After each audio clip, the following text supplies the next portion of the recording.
ridiculous. Well, here's the thing. Maybe. Sometimes. Tell me about this. I want to know more. Oh, yeah. No. Holy cow. We've had a lot of fun. Okay, so it's a little chilly here in Southern California today. It's 53 degrees.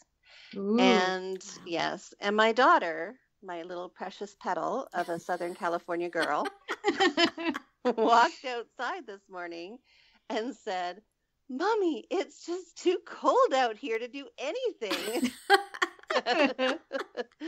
and if you've been listening to these podcasts, you'll know where I grew up and the kind of environment I grew up in. Yeah. And so, yeah, I just had to say, suck it up, Buttercup. See, it's about the same temperature here in New Jersey, but everybody's running out in T-shirts and shorts and saying, wow. Oh, no. It's warm today.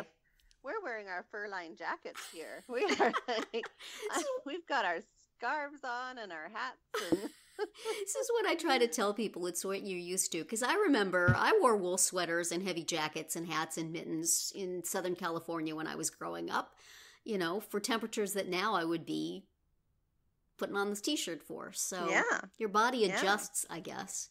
it sure does. Yes, it does. How is it in Wisconsin, Catherine? It's not too bad. It's like in the teens and 20s. Our bigger issue is that we had kind of an ice storm the other day. So we actually had a 2-hour delay from school, which Oh my goodness. is extremely rare. Oh. I've had, since we've lived here and been in this school district, I can recall, usually maybe once a year there's a day that there's no school, and it's almost always because it's too cold. Mm-hmm. And kids can't be outside waiting for a bus or walking to school or whatever. But this one was because it was just treacherous outside with the ice. So, and then it snowed on top of the ice and, that kind of fun thing. Oh boy. So, Well, it's a good day to be indoors from the sounds of it. And avoid all that ice. Yeah. And Nice is yeah. tricky. A good day to be indoors podcasting. that's right. So shall we podcast? Let's podcast. Yeah. Okay. Hello and welcome to the Parenting Roundabout, a weekly podcast about the things that parents are talking about, obsessing about, and complaining about right now. I'm Nicole Erdix, and with me today are Terri Morrow. Hello, Terri. Hello there. And I have Catherine Haleko also here. hello. And today on our podcast, we are going to talk about kids' birthdays. On our Friday speed round, we are going to shout out some stuff we like on the Roundabout Roundup, hear an interview with occupational therapist Meghan Corridan, and do some shameless self-promotion. But first, we want to tackle a big topic for parents, especially this time of year, and that is grades in school. So this is my daughter's first year in high school, and it's my son's first year getting letter grades because his elementary school didn't use them. They just reported on the kids' progress in other ways. And he is actually doing surprisingly well, and my daughter's doing fine too, but I find that I am not that concerned about their grades. Maybe this is just because they're all A's and B's. If I was seeing C's and D's exclusively, then yes, I would be worried. But the B's just don't trouble me, and I wonder if that means I'm being a slacker and I need to put the hammer down, or am I just being realistic or lazy or what? Yeah. What do you guys think? It's gotten competitive with the grades. I don't know. I would when my kids were in school, I always wished for the day when C was average, and average was not a bad thing. You got a C, you're doing about as well as everybody. Some people doing better, some people are doing worse, but you're doing that's fine. That's fine. Because my kids could work hard and get honest C's. But if C's are going to make you feel bad, if C's were like, well, that's almost a D, and a D is almost an F, and oh my gosh, you're failing, right? Well, and then you feel bad, so you give the kid an A or a B. Well, I don't know what that means, I would like to be able to say, wow, you got a C. That's awesome. You tried hard, and you did your best, and you got a a passing grade. Woohoo. Right. But we don't seem to live in a place where you can do that anymore. Maybe we never did, because I never got C's when I was a kid, so maybe I would have been upset with them. But I feel bad that people are so focused on certain grades. I mean, I have friends who have kids in special education who are if their kid doesn't get an A, they get really upset and they go have a meeting with the teacher. And I'm like, well, but okay, then you're going to get A's from now on. But other than making you feel good, what is that going to get you? Right. Is your child actually learning anything? Yeah. The last thing you want to do is say, you know what, I really don't care as long as there's an A on the report card. I don't think. But I'm like in a different universe than people who are worried about their kids getting scholarships and worried about their kids getting into the, certain schools, and you have to have a 4.15 or 2.5 grade point. What is the highest grade point average now? It used to be 4.0, but I know it's higher than that now. Yeah, it depends on if they have weighted grades and that sort of thing. Yeah, that was never my concern. So yeah, I think we've got kids with 4.65. Wow. Yeah. Those are the ones that are, So how does that affect you, Nicole, in terms of following your kids' grades? How invested are you in it? We must live in a really strange bubble, because anything below a B is it's cause for panic. I don't think you're in a bubble. I think that's fairly typical. Yeah. Sadly. Yeah, I guess so. So I mean, I'm just, haven't grown up in this system, so I'm not aware of it, but we became really painfully aware of it probably by the time my daughter finished elementary school, and how important grades were to people here, and how, I mean, especially if you've got university set in your sights. Yeah. So as opposed to, say, a community college or... Love community colleges. Community colleges say, bring that C over here. We'll take your money. Come on. I know. We'll even give you remedial if you need it. If you got a D, if you got an F, come on, we'll take you anyway. I know. It just seems... But the universities in this area here are very competitive, and our community especially so, or at least the school that my kids have been in, have been very competitive and very, really super high-end grades. So we've spent a lot of time focused on grades over the years. Although I have to say, now that my son, he did well. He was just a bit of a, slacker sometimes, but he made it, and my daughter, she's doing really well too. So, but we really had to work hard with them in the early years to motivate them, and but now they get it, because if you want to go to university here, you have to, you got to pull in those A's. How do you feel about that as a teacher, Nicole? As a teacher, I can't stand it. Yeah, because it is not a reflection of what most of those kids are able to do. It's, for me, grades are like a snapshot in time. Yeah. And I don't, there's so many reasons why kids may or may not perform on tests, and it just drives me crazy. And especially because I have two different types of kids. I've got one kid who can do tests really well. I mean, he slacks off all term and then writes an exam and gets 100%. Whereas, the other one does, supremely well all term and then goes to write the final, and the mark isn't so great. So that's hard.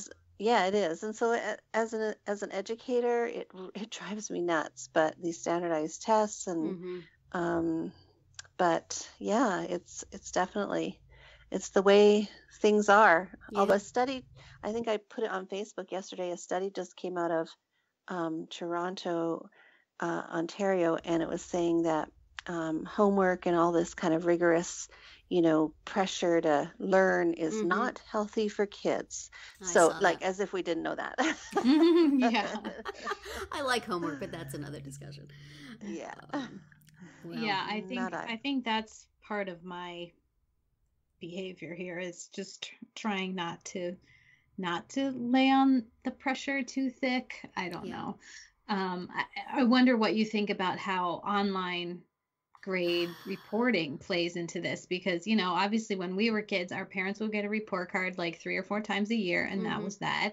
And maybe if you were really failing, you know, the teachers would call them up or contact them. But now, I mean, we could go online every single day if we want and check how our kids are doing. And I think that that's not good for a lot of parents.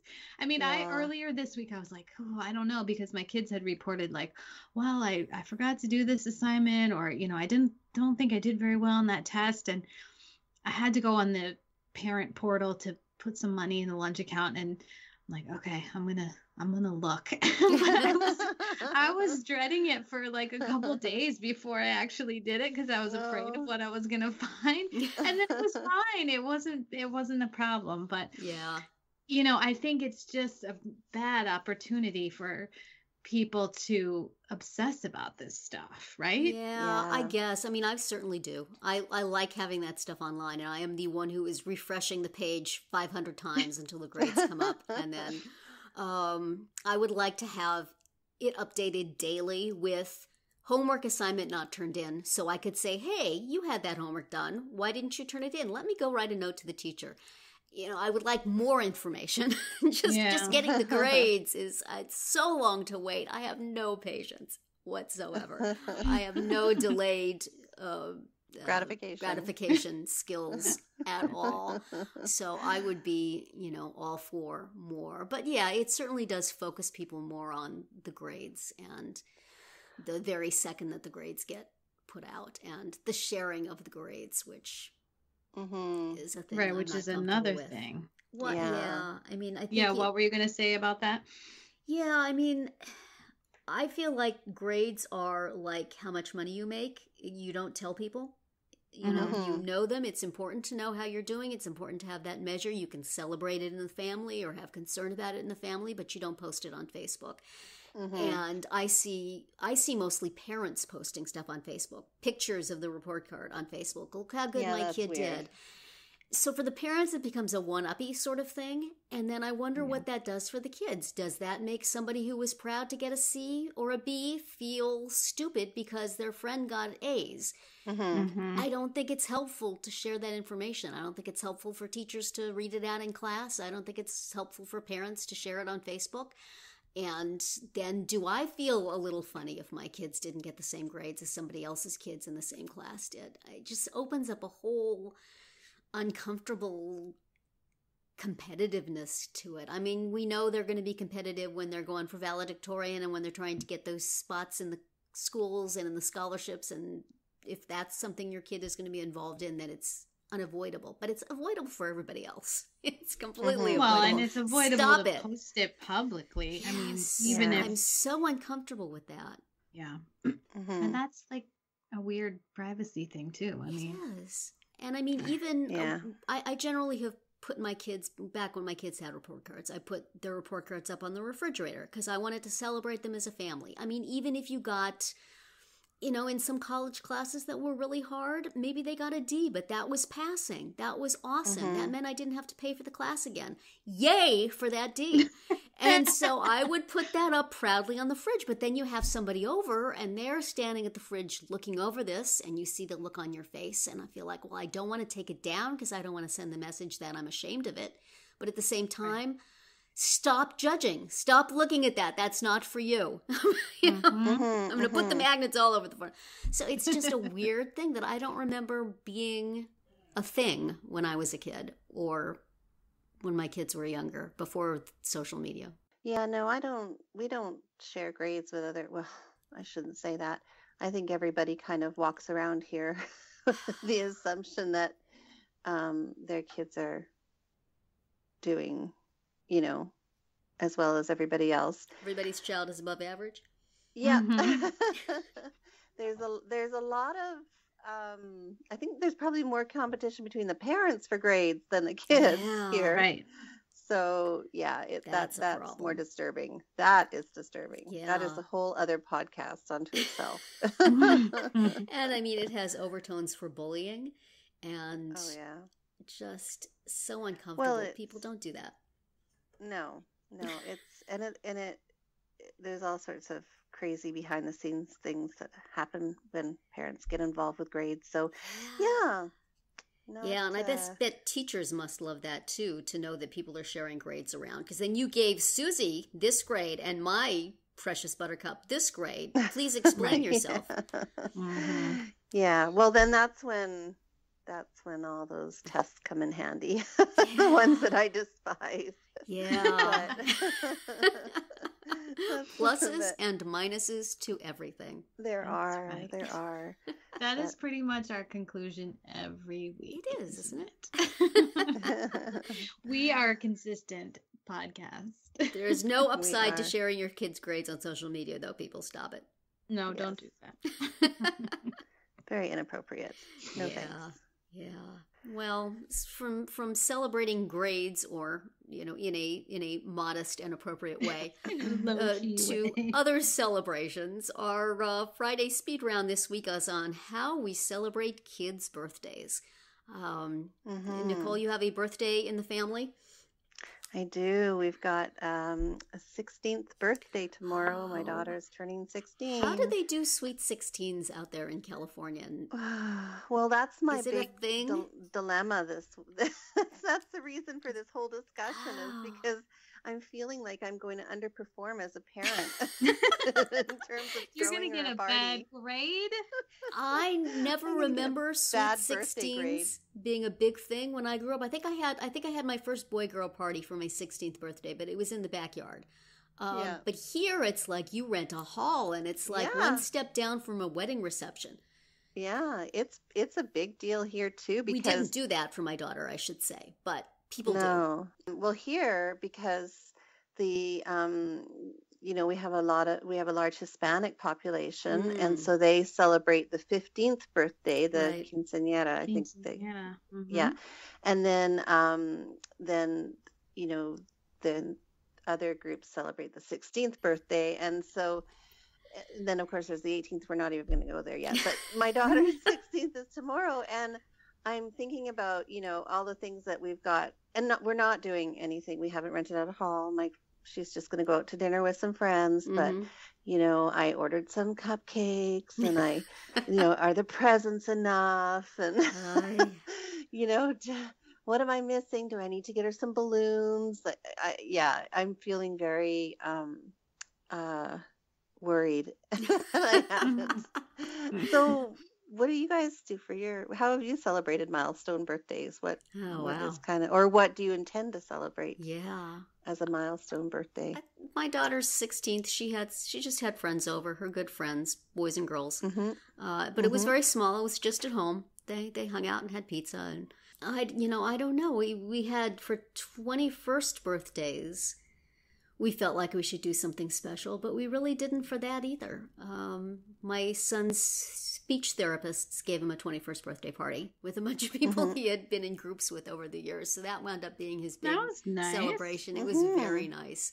We had something planned. We were going to go out to a movie with his friends on his actual birthday, but the night before we went out to dinner, and he ate some bad shellfish, and so he was sick as a dog the next day. It wasn't even like he went out drinking and was sick for his 21st birthday. It was really just, a cream-filled shellfish sauce. So that wound up being his party. I don't remember what we did for my daughters. I don't think it was anything special. So we are bad at that. We are not big birthday people. We had big graduation parties, but not big birthday ones. Catherine, do you guys do big birthday parties? Not so much. We haven't hit, the biggest milestone we've hit so far is probably 13. But remember that my kids' birthdays are one day apart. When they were really little, it was kind of nice and just have a joint party, because like when my daughter was 5, my son was only 2. He didn't care. He didn't know what was going on, and then as they got a little older, we would do separate parties. And then my daughter I think earlier than my son, my daughter was like, let's just go take one friend and do a little outing, like a day trip somewhere. Yeah. So we did that a couple of times. And yeah, I don't know. I mean, a lot of her friends are some of her friends are turning 16, and she's been to a quinceañera, but she hasn't been to any big Sweet 16 parties. And the quinceañera happened like 8 months after the girl's actual birthday. But it was really fun. Yeah. And a lot of the skating families, when it's someone's birthday, they bring treats to the rink for the other girls. Nice. And I usually forget until the last second. Then I'm like, oh God, it's your birthday. We have to do something. Well, like one of the girls just turned 16, and her mom just got iced cookies that looked like skates. Aww. And then they come in that big flat box, and so then she just flipped up the lid and she put like bows, like from wrapping presents, those kind of bows. She put some of those in the lid, and she had a couple balloons and a little sign that said happy birthday, and it looked so cute. So that was nice. Yeah, that was nice. That's cool. So that's one way to do it. that was pretty easy. I don't think it would go over in your circles, though, would it, Nicole? No, people tend to really go all out here. But if that's not what your kid wants, right? Well, but the thing is that they, they see other people doing that. Yes, right. Especially my daughter. Yeah. And my son wasn't too big of a deal. He just liked to have friends over, and they would just usually hang out here. But with my daughter, it's usually an event in some form or another. So I'm really worried that I'm going to underperform this year. Well, we will have to have you report back. We'll have to have a birthday party fails. Follow-up. Follow-up of successes and failures. But my real guilt lies with the fact that I scheduled her driver's test on her birthday. So I think I took my driver's test on my birthday. Well, if she passes, that'll be a great birthday present. Yeah. But if she doesn't. Yeah. But doesn't she want to take it on her birthday? Like on the soonest day she could take it? That's what all my daughters do. That's what I thought she'd want to do, which is why I scheduled it that way. But then she said to me, Mom, it's Friday the 13th, and it's my 16th birthday, and you're scheduling a driver's test. What are you thinking? And I'm like, oh, okay. Whoops, bad mom. Anyway. Well, we'll table that anxiety for a little bit and say that's it for our Friday speed round. And remember, you can hear a new speed round every Monday through Thursday. Now we bring you some of the things that we've read or seen or used recently that we want to shout out and share with you. Terry, what do you have for us this week? Well, I think I've been on record here pretty well as believing that Microsoft Word is evil. I am not a great fan of it. I am forced to use it for work and grumble about it quite a lot. However, last night I discovered that it can do something I never knew it could do, and it changed my life. So I edit manuscripts, and occasionally I get some where the author has used all caps and has not used it through the system all caps, but has just typed the whole thing in caps. And I have seen this, and I have grumbled, and I have typed the whole thing again in upper and lowercase. Word will do that automatically. OMG, why did nobody tell me this? I had no idea. I knew you could put all caps down to regular if they were done through the system thing. Oh my gosh, it changed my life. So if you have also been typing things that were all caps for some reason, if you have a similar goofy job to me and have found that as part of your thing to have to do, format menu, change case, lots of different choices. It's glorious. Thank you, Word. Yay. Yay. Hate the rest of it, but that is awesome. Thank you. How about you, Catherine? What do you have? My daughter is in the middle of finals, as we have established, and she woke up on the other morning just so sick, and it must be the flu because it came on so quickly, and she's just miserable, and she can't breathe, and she's got terrible sinus pain and all this. So I happen to have in the cupboard some Advil sinus. It's called Advil Sinus Congestion and Pain. And I gave her one, and she felt well enough to go in and take one of her exams. Wow.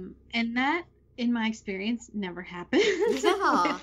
with over-the-counter meds. So yeah, it seems to be working, knock on wood. And it's like one tablet that's a little bit big, and she's the worst at swallowing pills, like terrible. But she got it. I think she was so desperate that she managed to do it. So yeah, it's working. Yes. Well, I will add to that by saying that I am a great fan of Advil Cold and Sinus and Advil Allergy and Sinus. Those have a treasured space on my shelf. Medicines to take when I'm stuffed up. So good on them. Is the one that you used one of those ones you have to go sign and say I am not a drug dealer to get? Probably, but it was one that just happened to be in our cabinet. Okay. So I don't even remember buying it. My husband may have bought it. It doesn't have like ephedrine, pseudoephedrine, one that I think they I think it's just the combination of the ibuprofen with the decongestant. Maybe so. Well, that's wonderful. Is helping. So always good to hear about those things. Given that a little recommendation. Yes. Nice. Good.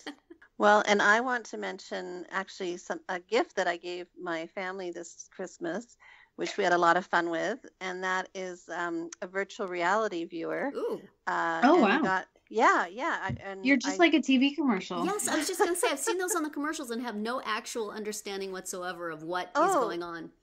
It is so cool. I got the Google one, and you basically just put your smartphone. You sit your smartphone in it. You have to find if you go on YouTube, or there's even apps that have virtual reality videos, and then you put it.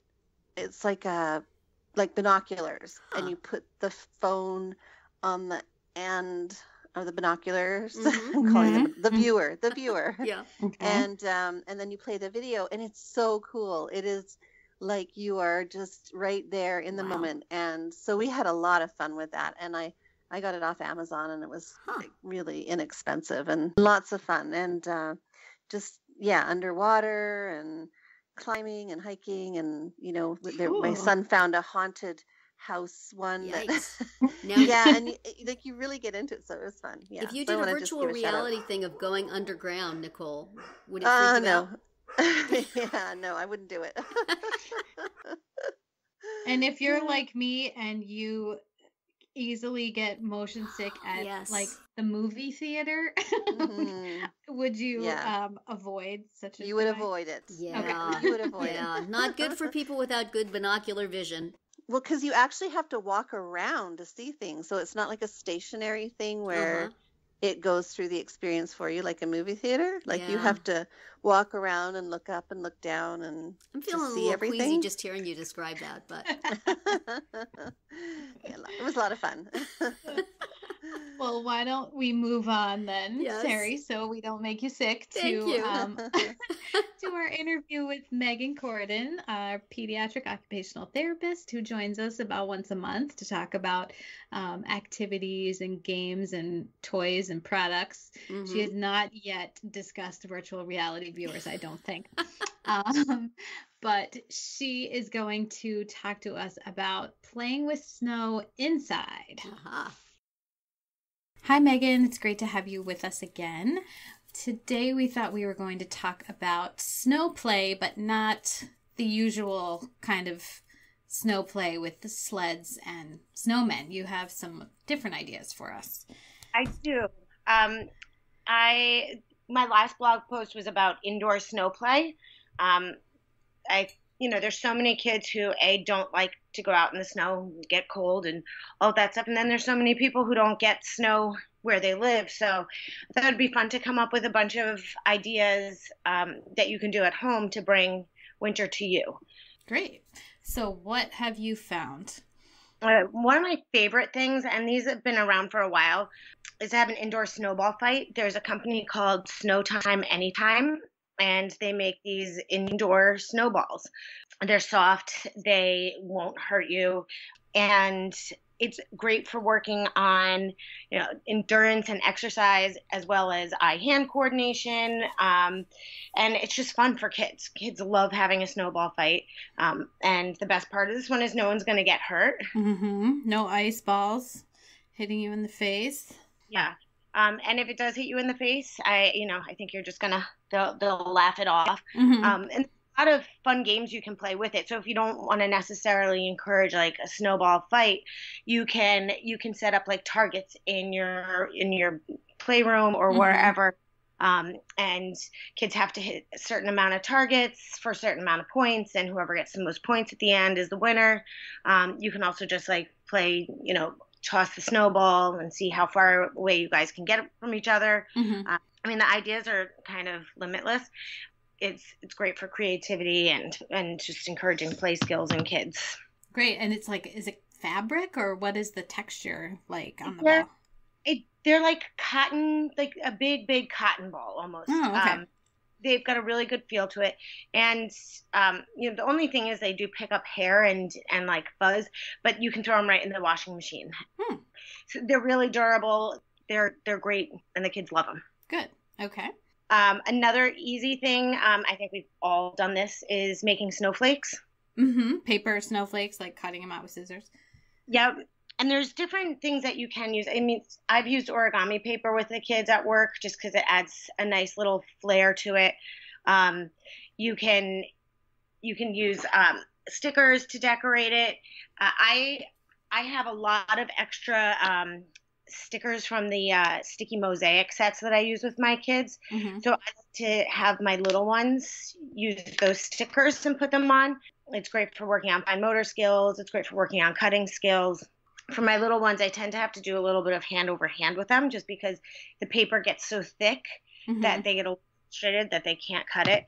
But if you go onto Pinterest, I found a bunch of ideas on a website called Kinder Art, and they give you tons of different templates to use. So it can be really creative. I've seen kids write their name and cut their name out and have a snowflake with their name. Just a lot of really fun things. Yeah, that sounds great. Another thing, and I did this with my little social skills group last week at the meeting house, we made snow, and it was incredibly easy. You just take baking soda and you mix it with white conditioner and you mix it together, and it feels like snow. I think the conditioner is like this, it feels cold. Very easy to clean up at the end. The kids, depending on the consistency, our kids made snowmen with it. You can do a lot with it. You can hide things in it and have the kids dig through it. So you're working on strengthening. For kids who have tactile defensiveness, this might not be the best activity for them. So maybe you give them a spoon and have them shovel or do whatever. But it's really simple. It's really fun, and just mix baking soda and conditioner. Like those are things that you tend to have in your house, anyways. And even if you didn't have white conditioner, you could make green snow or blue snow, or it could be kind of fun to flip it around and have a different color snow. Yeah, absolutely. Another thing I've done with my kids are make your own snow globes, and that's another really easy activity, and kids love it. It can sort of double as like a calming jar for kids. And you can make it however big you want it. You just need to get a mason jar and water and glitter. And you can go to like a dollar store and find little plastic animals to put in there. It can be as creative, as simple, as grand as kids want it. One thing my kids have done in school before is the teachers take a picture of the kids in their snow gear, like their hats and scarves and winter coat, and then they put that inside of a jar for a snow globe. So that's really cute. And snow globes are timeless. Kids, I mean, people of all ages like them, so it's a great gift for kids to make for people too. And the last thing that I found is this stuff called floof, and it's basically just like a white moldable sensory material. It's not putty, it's not clay. It's very, very lightweight, and it's fluffy. And I found a snowman kit. So it comes with these plastic balls that you fill and squish together, and it forms the three shaped balls for the snowman. Mm-hmm. And then it comes with accessories, so you can put hats on him and gloves. All of those things are included. So for kids who want to build a snowman and can't, this is a really nice alternative. And I really like this stuff because it's super easy to clean up. It doesn't stain, and it's easy to take with you anywhere. And how big is the snowman that you end up with? It's probably like 6 inches. Okay, cute. You can make it bigger. You don't have to use the molds that they give you. Mm-hmm. For my kids, if it's great for them to work on bilateral coordination and hand strengthening. So I tend to have them not always use the little molds that come with it. And have them make it themselves. Yeah.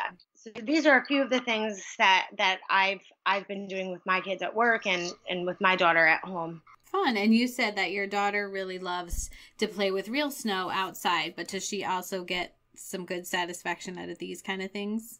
She does. She would much rather real snow. Mm-hmm. So tension doesn't necessarily last with this stuff because she likes the real stuff better. Mm-hmm.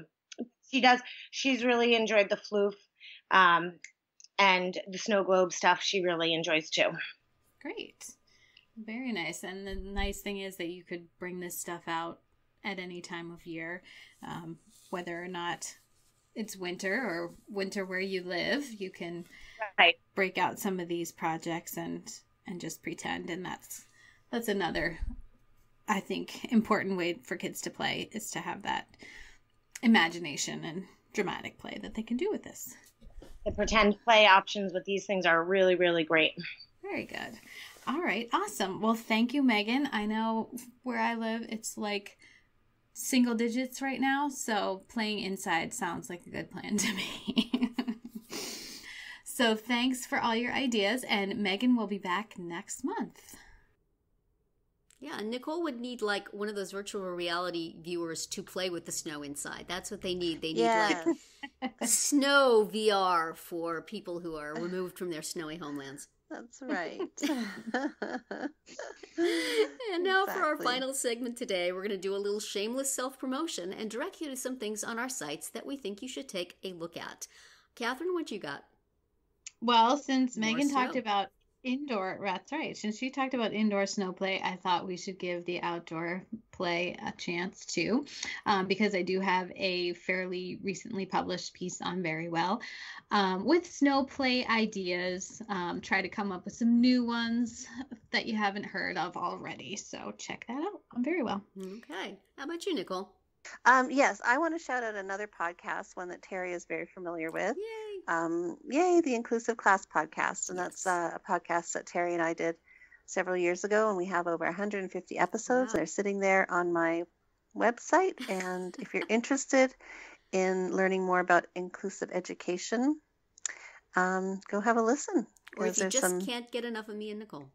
Exactly. Okay. And I guess my shout out is, I think on our round 2, when Catherine and I discussed the Golden Globes, I made some comments about how I would like the entertainment industry to increase respect for people with disabilities by doing more than just making speeches. So I have written a blog post about that, 5 things I would like to see them do, which will either be on Friendship Circle or one of my many other bloggy homes. I'm not quite sure where it's going to end up yet, but it will be there by the time you hear this podcast, and I will have a link up to it in the show notes.